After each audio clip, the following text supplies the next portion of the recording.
Hey y'all, welcome back. Hey y'all, welcome back to today's episode. It's going to be a solo about what we're going to do now that we're going back to school.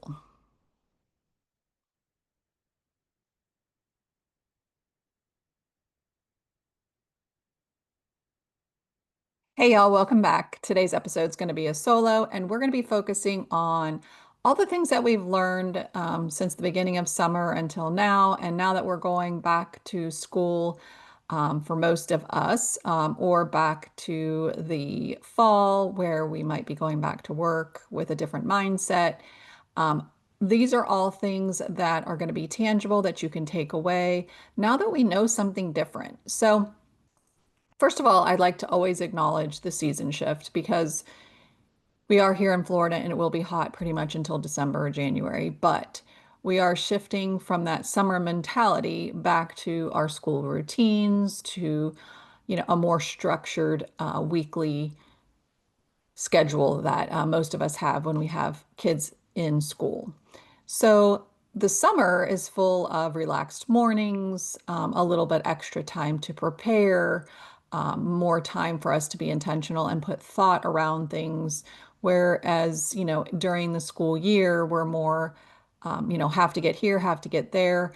And so a lot of these things that we learned, we don't want them to fall off as we begin back to this fall routine. So I want to first start by celebrating how far that we've come since last spring when I started to go and advocate for some of the dyes coming out of our school lunches. So many states have taken it upon themselves to do different things um, to try to create better health and wellness for our children. But I want you to just sit and reflect for a few minutes and just think, all of the things that you've learned so far about ultra processed foods, about synthetic dyes, about being an ingredient detective, all those 1% shifts that you've learned along the way. I want you just to take a minute to celebrate all the little nuggets of wisdom that you've kind of collected over the last several months because they're important. And whether your school is a state or a school that is banning dyes or not, we, meaning you and me and all the families that listen to this podcast, we have the power to make the changes within our home. So, this podcast is going to be focusing on just that. First, what are ultra processed foods? So, an ultra processed food is anything that may potentially start as a regular food, as a whole food, I should say, not a regular food, but as a whole food. And then through processing processes, they are combined with additives, they're combined with seed oils, they're combined with synthetic ingredients, and that ultimately natural flavors and hydrogenated oils. And it basically makes it so processed that it's not a whole food any longer. So, those are some of the things that we were learning from our ingredient reading kind of tidbits that we've learned along the way. Because if we know how to pick out some of those things like seed oils, like natural flavors, like artificial flavors, like high fructose corn syrup, anything that doesn't really sound like you could purchase it and put it in your refrigerator or your cabinet adds to that ultra processed foods list. And the more ultra processed ingredients that are in that list, the more that that product is actually ultra processed. Are you going to get it right every single time? Absolutely not. But we can do our best by just learning how to spot and pick out those handful of ingredients when we flip the package over. So the next thing I want to just recap is the synthetic dyes. And remember, we talked about the To Die For documentary. If you have not seen that, I would highly recommend that. They've also just put out a children's book on synthetic dyes and being an ingredient detective for children. I think that is super important that we start putting the power into our kids' hands. So if you have not seen that video or purchased that book, that would be an amazing addition as you end your summer season.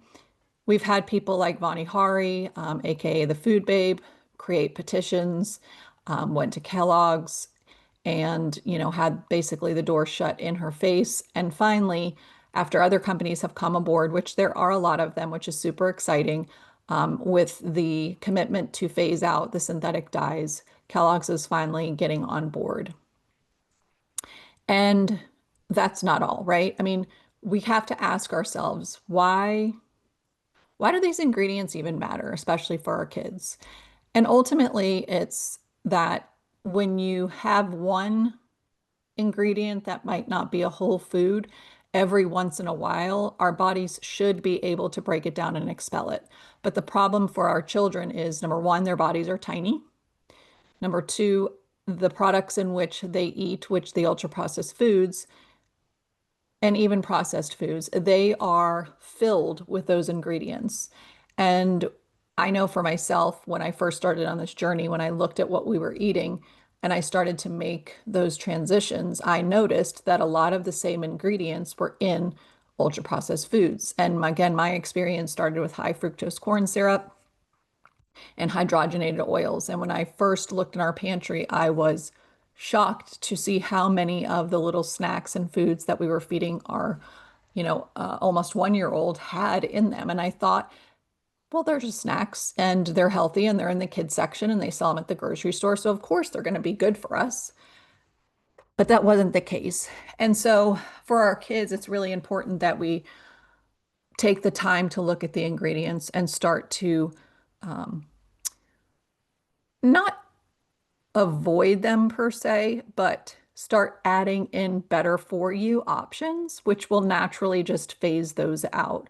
I'm not of the mindset, that we have to get rid of this. I'm more of the mindset, this is something that has unhealthy ingredients. What can we swap it for? And the more you introduce the swap food, that other food will just kind of fall off and your kids won't ask for them anymore. For example, this weekend we were moving my older daughter, and I don't even know, we were at a store buying some stuff, and I have never tried the Giggles candies. I know they're dye free. So I picked them up and they literally taste like sour Skittles. And they were really good. And kids would not know the difference between Skittles and Giggles. I promise you, even my 22-year-old and her friends were like, these are really good. So it's just a matter of finding the swaps and trying them and then allowing our palates to have enough time to, not really crave the other stuff anymore, which does happen, I promise you, as you consider, adding more whole foods in and adding more better for you ingredients in processed foods in, the other things won't be, you won't crave the other things as much. And then last for the summer kind of recap, I really do want to remind you that we have to celebrate those 1% shifts. Even if you just started reading ingredients this summer, reading our labels on the front, but then remembering to flip over and look at the ingredients because that's actually what matters, that is huge. And if you are someone who does read ingredients and then you've learned about an ingredient and you are now looking for that particular ingredient to no longer ingest, again, that is huge. Taking time to be intentional when you're shopping, making it a family thing rather than you just bringing in certain things. All of those little things add up. And I just don't want you to forget to celebrate the little wins. All right. So as we're entering back into the school year, um, you know, like so many of us, we get into that really chaotic, the children have to be at school at, 7, 8, 9. They have after school activities, you're going to work, all of the things. But I want to just encourage us to try to ease back into the routine rather than just having the mentality that we just have to go hard and full force. So I want us to also remember that we don't have to overhaul everything overnight. If you just began this journey this summer, this past year, remember to give yourself grace as you're trying on these new things for this new school year. If you're somebody who's a little bit more seasoned, remember to continue those habits, but then just add in those little things and not feel like you have to overhaul something completely will give us a sense of ease as we're coming back into these routines. And, I want to reframe that back to school, because I feel like when we say it's back to school time, it's like all of the chaos comes back. We need school supplies. We need clothing for school or uniforms. We have to start making lunches again, and we have to get back into eating breakfast in the morning and things like that. But I want you to reframe that back to school mentality as an opportunity for a fresh start, an opportunity really to nourish our kids in a different way from all aspects, not just food on your plate. So I wanted to give you guys three kind of reset tips so that we can reframe this back to school mentality as an opportunity to nourish. The first one is, and some of you may be doing this already, and others of you maybe have never tried this, but establishing a simple morning rhythm. So it means not waking up your kids 5 minutes before they need to sit at the table and eat breakfast to get out the door, or if they eat breakfast at school, not just basically having them throw their clothes on to run out the door. So really waking up before your kids, giving them 10 more minutes of calm in the morning versus that chaos will really help them to start their day out with a different mindset. It will also start your day out with a different mindset, because when you're calm and the kids are calm, it just creates a more calm morning. So that could look like having soft music on when they wake up. It could look like having their breakfast already prepared, or if they're old enough, the night before, having them kind of thinking about what they're going to make for breakfast and having things semi-prepped or prepared, if possible, would really be helpful for calming the morning, making sure that backpacks are packed and by the door, that lunches are already done, just to take down the scrambling that sometimes happens when we are not prepared. Um, I know that some parents, let TV watching happen in the morning. I would encourage everybody just to experiment and see what works best. No phones, no TV, maybe some soft music, maybe nothing, maybe some morning affirmations that you guys say as you're coming together, getting your kiddos going, having them on the mirrors. So again, we're just trying to nourish them and feed them with goodness before they leave you and start the chaos of being in the classroom. The second thing is making sure that we're always prepping with intention, but not perfection. We're never going to be perfect. We're never going to have every single week go a certain way. But when we prep with intention, looking ahead, and I think this is a good skill for you to teach your children also, but Sundays, what do we have going on this week? What are we going to need to do as single people and as a family unit to make sure that this week goes smoothly? Does that mean it's going to go exactly as planned? No. However, more so than not, you will have things put in place that will ease even those chaotic moments. So Sundays or Mondays, depending on if you're a working mom, if you're a stay-at-home mom, what your Sundays look like. But prepping, taking time to do a little bit of prepping, which is, for me, what I consider prepping is cutting your vegetables, washing your fruit. If you hard-boiled eggs, making sure that they're boiled and ready to go. Um, if you buy yogurt or make yogurt, put them in the pre-cups. If you do chia seed puddings, you can have those ready to go. So thinking of things, energy balls that you can make ahead of time that cut down on the I'm hungry and I need, as a mom, to drop everything to then tend to their hunger needs. If you do a little bit of prep time, they'll be able to go get a healthy snack without wanting to go grab a processed snack. So does this happen all overnight? No. Do the kids need to be involved? I think yes. I mean, that's obviously a family choice, but I think the more that the kids are involved in washing fruit and cutting, if they're able to, cutting vegetables and prepping, those little bowls, and using mason jars is a great idea. If you have a child who's in a sport, making sure that they have pre-prepped snacks like meat sticks, like cut vegetables, like fruit, making sure if they, have an electrolyte that that's kind of set for the days. It just will create a better flow without, again, that chaos that sometimes happens when we're running in 20 directions. So prepping with intention, not perfection. We're never going to be perfect. As parents, if you can prep, I like to do sheet pans of vegetables I like to pre-make sweet potatoes. I like to pre-make some of those chia puddings, things that, again, even me as an adult can cut down on what I need to do when I'm cooking a meal on a chaotic night, or if I have meetings or clients or something like that. I know that those vegetables are already pre-made for the first few days of the week. I know that, the meat is probably the only thing that I need to actually prep, or maybe quinoa or something like that. And then having those cut vegetables also is really awesome because you can throw together a quick bowl by just making a meat, having the cut vegetables so people can top, with what they want. And then also, having some of those, um, toppings that really will nourish and keep them full longer. All right. And number three is grounding your home energy. And I know this is probably new for a lot of us. It was definitely new to me back in the day when I started, and definitely was never perfect at it. There were many days where the energy in our home was chaotic.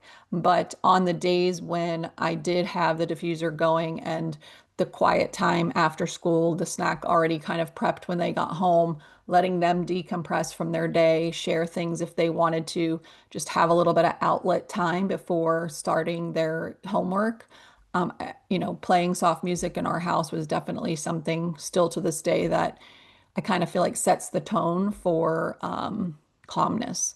So taking a few deep breaths, showing your kids how to stretch after school, taking, time to just I don't think we teach our kids early enough how to decompress from a day that's full of many different things, especially in schools where they're going class to class. They're interacting, especially if you're a more of an introverted type person or have more of an empathetic type person where you're feeling people's energy all day. They don't even know why, or they would need to decompress. So I think, all of those things, using car time, I think car time's super important to do some of that decompressing and getting out maybe what's built up in them during the day so that when you get home and you walk into that house where it smells calm and the music is playing and perhaps there is a snack. Now, if you are a family like we were, we went directly from school to dance. So there was not a lot of time to have quiet time. So our car time became that where we would eat lunch in the car.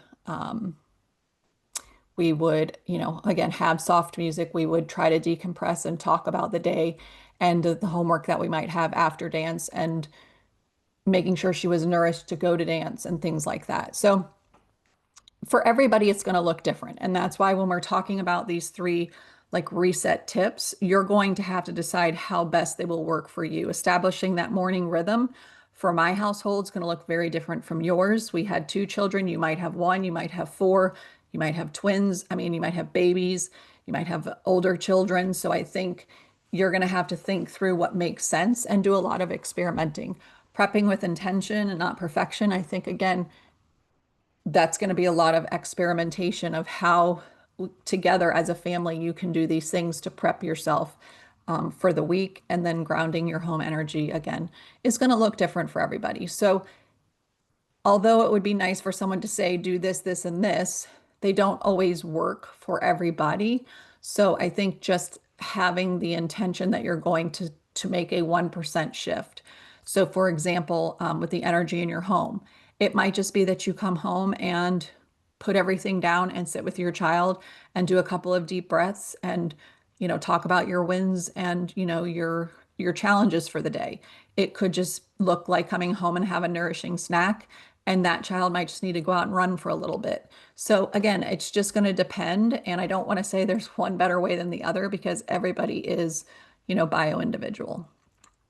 All right. So when we're talking about like meal prepping and snack swaps, I do again encourage you guys to invite your kids to participate at whatever level they're at for their age. If they're super little, they can help wash the fruit. They can put them out to dry. They can help pack lunches. They can also help to make recipes if you want to do energy bites. I always think when you involve your kids in the process, cooking and chopping and all of that can be very therapeutic, but it also connects them to their food. And when you're connected to your food, you look at food in a different way. It's also looking like, you know, this is my favorite snack. For example, like Gushers. I know it's something that a lot of kids have in their lunches, but Gushers, as we all know, are ultra processed foods full of a lot of things that are not really good for children, that are not going to fuel them, and certainly could contribute to some of their behavior issues. So we want to really look at that, and instead of maybe providing Gushers, maybe you take your child to the store and you look at dried fruit snacks, like dried freeze-dried strawberries or mangoes or peaches, and have them pick a couple to try. And as you find those swaps, you can start purchasing those other things.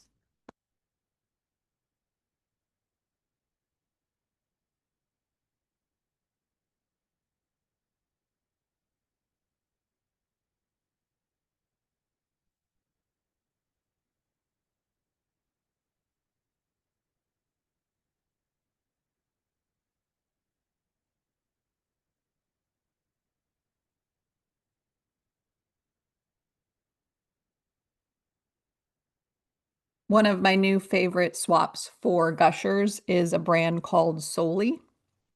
And they come in little fruit snacks. They come in fruit leathers, but literally they're just the fruits. And they're really good. We all think they're really good in our family, and a lot of my clients say that their kids actually enjoy them. So another swap would be, instead of Oreos, looking at the Simple Mills brand.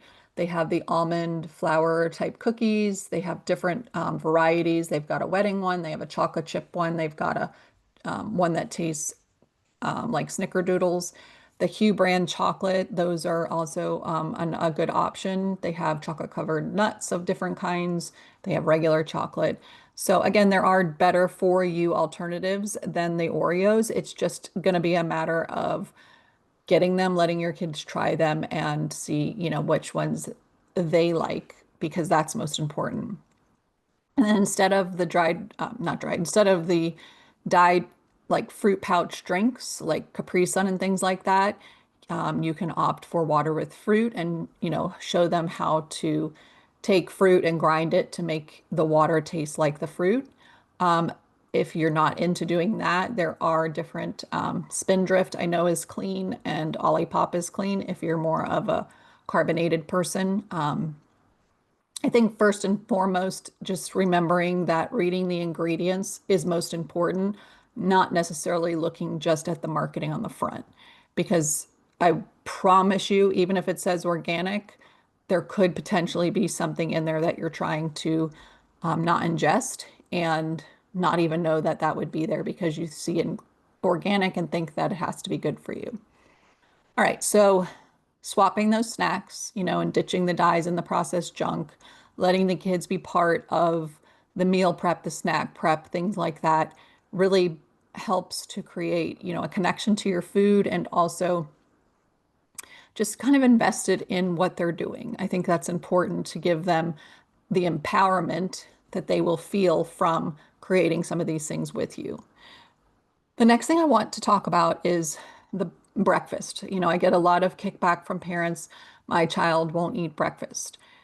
So a couple of tips and tricks about that is waking your kids up a couple of minutes earlier so that they have time to wake up and really get into the motion of being awake, rather than just half asleep, putting your clothes on, brushing your teeth and hair, trying to sit down to eat to get out the door in 15 minutes.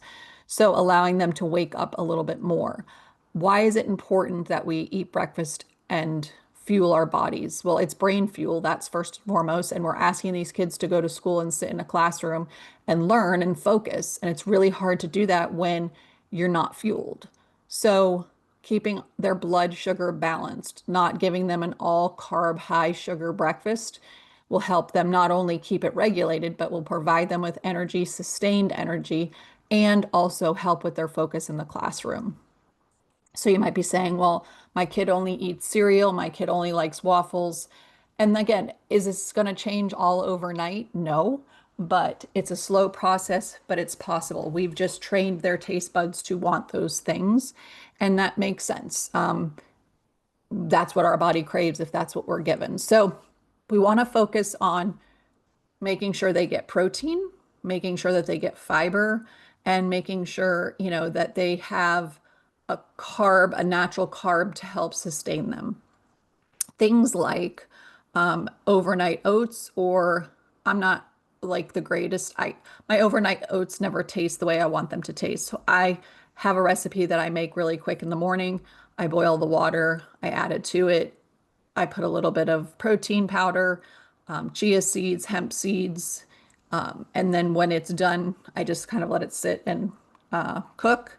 And then when that's done, I mix it, and then I'll add in some frozen wild blueberries or other fruits. And then sometimes I'll drizzle almond or peanut butter over it. And again, you're getting good carbs, you're getting good fats, you're getting some fiber from the fruits, and that will satiate them and keep their blood sugar balanced. Smoothies is another thing if your child's not really a breakfast eater. However, just like everything else, not all smoothies are created the same. So when you're deciding what to put in the smoothie, it's important that you remember to have vegetables, fruits, protein, and fats. So when you create a smoothie with those things rather than just a fruit smoothie, you're giving the kids food and nutrition that's more nutrient dense, that's going to help keep their blood sugar balanced, help up their energy a little bit and stay more fueled and focused while they're in the classroom. And then another favorite would be scrambled eggs or any kind of eggs with avocado toast.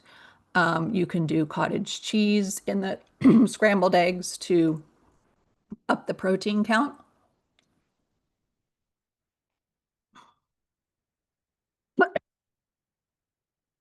Um, you can do some yogurt parfait as long as your yogurt is high in protein.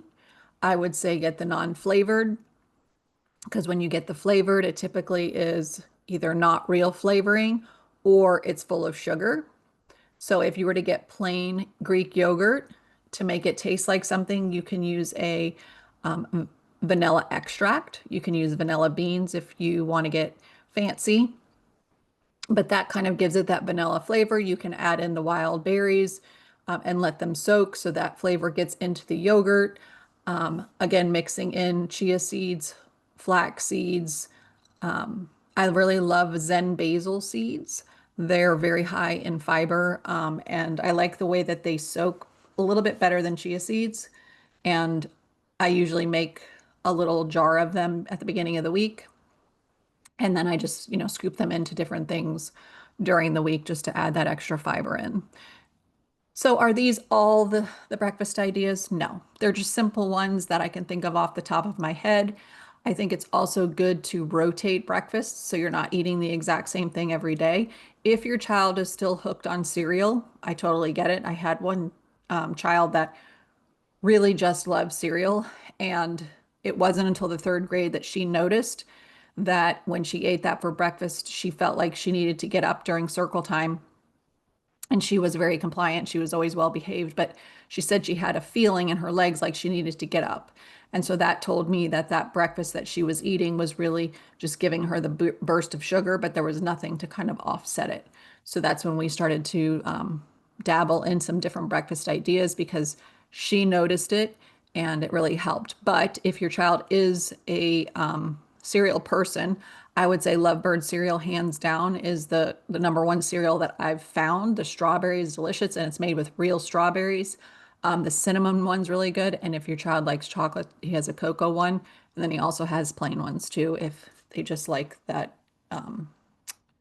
like Cheerio type flavor. So there again are alternatives for everything, but don't go crazy. Just pick one or two or even three simple ideas and start to just rotate them in.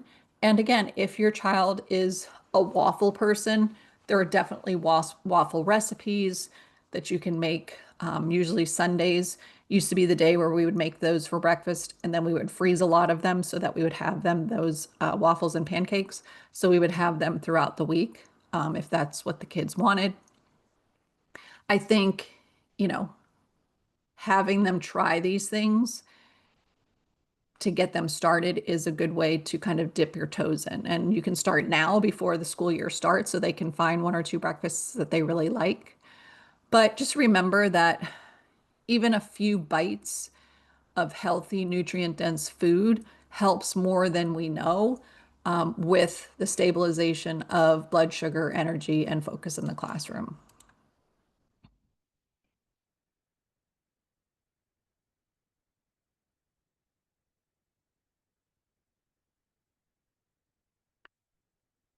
All right, Mama, I want to tell you that your quiet, unthanked efforts really do matter. We do what we do because we love our children. So packing those extra snacks, saying no to those dyed cereals, choosing water over soda, getting flavored electrolytes. I love just ingredients. Finding a protein powder that's clean. If you can stomach whey, Truvani has a new whey protein powder. I have not tasted it yet because my body does not really like whey. The other one would be just ingredients that I really love. There are other ones out there that are clean, but those are the two that I've come across that not only are clean, but they taste good to us.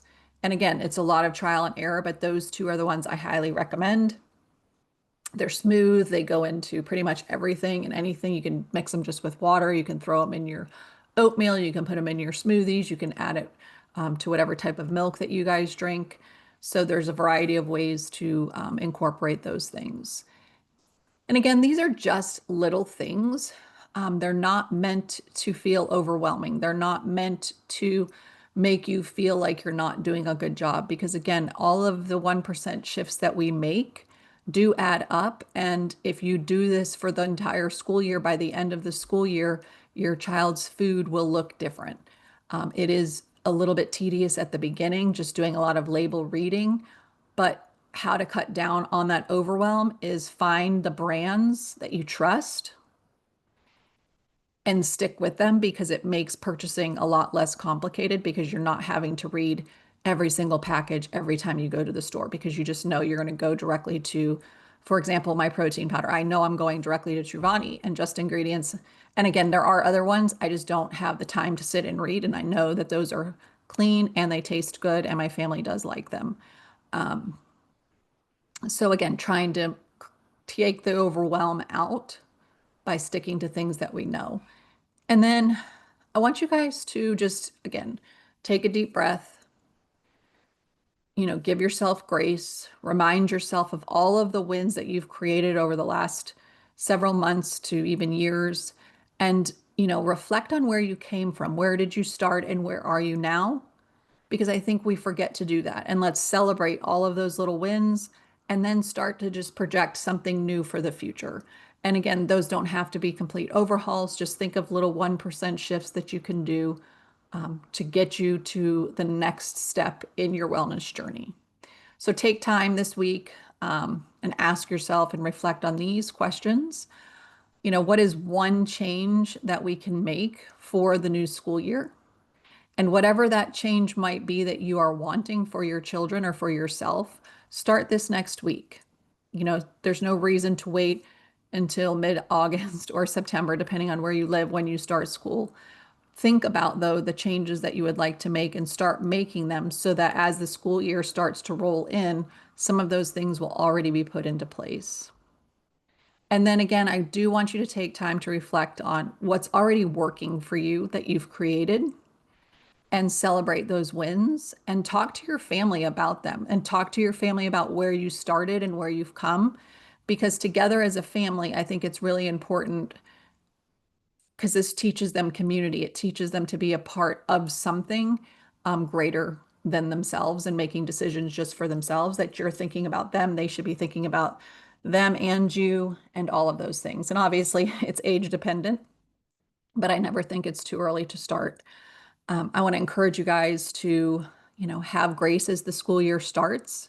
Remember, there's going to be plenty of dips for you to reflect on and also to get back up and keep going. And remember, those dips are there to show us where we've come from and how far we've come.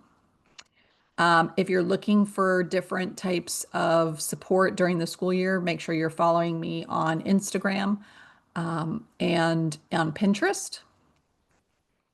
Also, if this particular episode really felt like it provided you with tangible items to take away and you have other moms, make sure that you share this episode with them because together we can be stronger. And the more of us moms that start to do these things, the less we will feel alone.